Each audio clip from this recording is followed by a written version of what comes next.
సంగారెడ్డి జిల్లా పటాన్చెరు పాసమైలారంలో అక్రమంగా నడుపుతున్న రైస్ మిల్లులో పీడీఎస్ బియ్యాన్ని బీడీఎల్ బానూరు పోలీసులు పట్టుకున్నారు. ఈ సందర్భంగా ఏర్పాటు చేసిన ప్రెస్ మీట్లో జిల్లా ఎస్పీ చెన్నూరి రూపేష్ మాట్లాడుతూ జిల్లా వ్యాప్తంగా జరుగుతున్న వివిధ రకాల అసాంఘిక చట్ట వ్యతిరేక కార్యకలాపాలను అరికట్టేందుకు జిల్లాలో స్పెషల్ టాస్క్ ఫోర్స్ పోలీస్ బృందాలను ఏర్పాటు చేశామని అన్నారు. అక్రమ మద్యం, కల్తీ పాలు, పీడీఎస్ రైస్ అక్రమ రవాణాపై టాస్క్ ఫోర్స్ పోలీస్ బృందాలు ప్రత్యేక దృష్టి సారించినట్లు చెప్పారు. సివిల్ సప్లై ఆధ్వర్యంలో నిర్వహించిన సంయుక్త ఆపరేషన్లో పాసమైలారం గ్రామంలో అక్రమంగా నడుపుతున్న ఓ రైస్ మిల్లును తనిఖీ చేయగా అధిక మొత్తంలో సుమారు 500 టన్నుల పీడీఎస్ రైస్ ఉన్నట్లు గుర్తించడం జరిగిందన్నారు.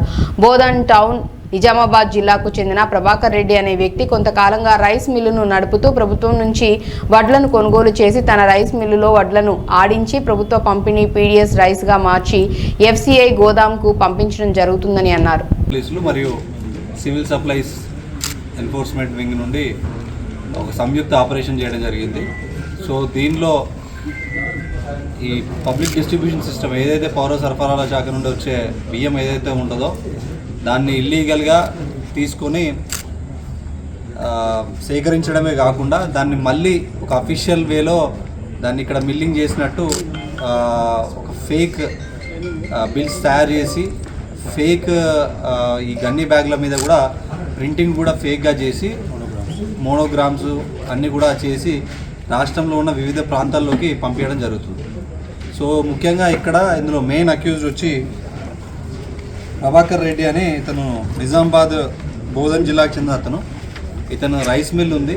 సో ఈయన ఈ పీడీఎస్ రైస్ని యూజ్ చేసుకొని అధిక లాభాలు ఆర్జించాలనే ఒక దురుద్దేశంతో ఏదైతే ప్రాసెస్ ఎట్లుంటుందంటే ఫస్ట్ గవర్నమెంటు వరి వచ్చిన తర్వాత వడ్లను కొన్న తర్వాత మిల్లులకు ఇస్తారు. మిల్లులకు ఇచ్చిన తర్వాత ఆ మిల్లు వాళ్ళు పట్టించి మళ్ళీ బియ్యాన్ని గవర్నమెంట్కి ఇవ్వాలి. సో వీళ్ళు ఏం చేస్తున్నారంటే ఈ ప్రభాకర్ రెడ్డి మరియు అతని అనుచరుడు నిండైన రవి, సో వీళ్ళిద్దరు ఏం చేస్తున్నారంటే గవర్నమెంట్ ఏదైతే వడ్లు ఇస్తారో ఆ వడ్లని వీళ్ళు బియ్యం చేసి అమ్మేసుకుంటున్నారు.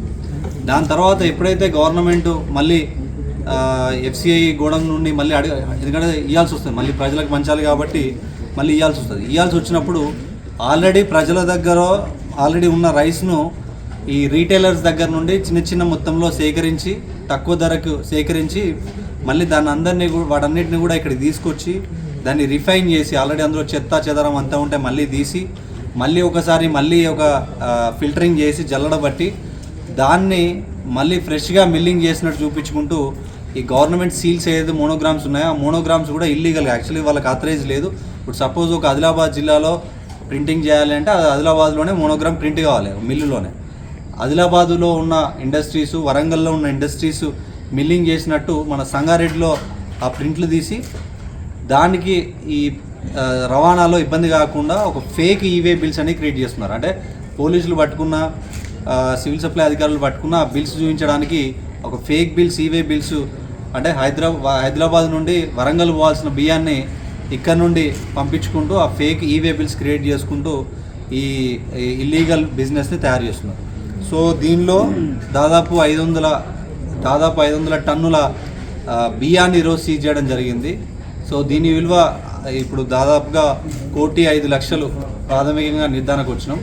దాంతోపాటు ఒక 3 లారీలు, 4 డీసీఎంలు ఏదైతే రీటైల్గా ప్రజల దగ్గర నుండి లీగల్గా కొని పట్టుకొస్తే అవి, ప్లస్ ఇక్కడ నుండి మళ్ళీ గవర్నమెంట్ బ్రాండింగ్తో పోయేది, గవర్నమెంట్ ఈ ఫేక్ బిల్స్, ఫేక్ మోనోగ్రామ్స్తో వెళ్ళేది ఏవైతే వెహికల్స్ ఉన్నాయో ఒక 4 డీసీఎంలు కూడా సీజ్ చేయడం జరిగింది. వాటి value 1,05,00,000.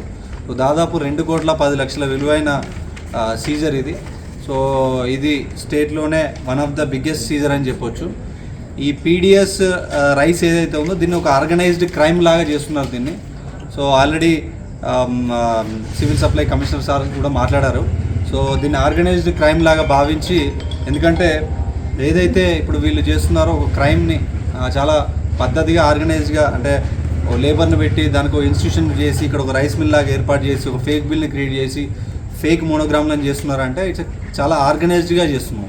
So it can be classified as organised crime. So దీన్ని అట్లాంటి నేరంగా భావించి దీని మీద చాలా కఠిన చర్యలు తీసుకోవడానికి కేసు రిజిస్టర్ చేస్తున్నాం. అండ్ దీనిలో ఇంకెవరెవరు ఉన్నారు ఏంటి అనేది కూడా చాలా లోతుగా ఇన్వెస్టిగేషన్ చేయడం జరుగుతుంది. సో దానిలో ఎవరున్నా కూడా వాళ్ళందరినీ కూడా కఠిన చర్యలు తీసుకోవడం జరుగుతుంది. వాళ్ళకి మన సివిల్ సప్లై సైడ్ నుండి కూడా వాళ్ళ రైస్ మిల్కి సంబంధించి వయలేషన్స్ ఏముంటే వాటికి సంబంధించిన పనిష్మెంట్స్ కూడా వాళ్ళకి ఇవ్వడం జరుగుతుంది. సో ఇవన్నీ కూడా ఈరోజు సివిల్ సప్లై అధికారులకు మళ్ళీ అందివ్వడం జరుగుతుంది. ఇంకా ఫ్యూచర్లో